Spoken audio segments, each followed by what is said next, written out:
Hello everyone, welcome to the Simplest Learning. Today, I would like to teach you how to pronounce the definite article the or the.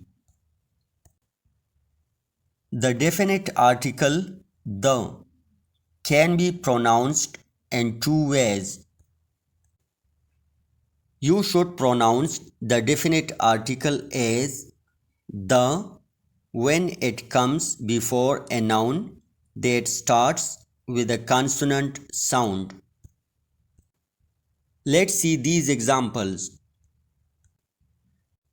These nouns begin with a consonant letter, so we should pronounce the definite article as the.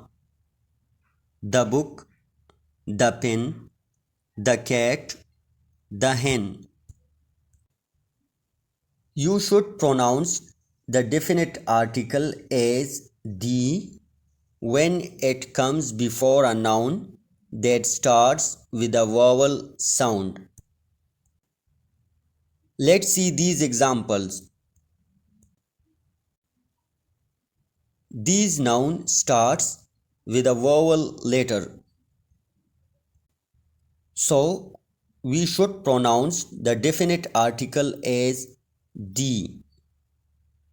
The apple, the orange, the umbrella, the elephant. I hope you may have learned the correct pronunciation of the definite article.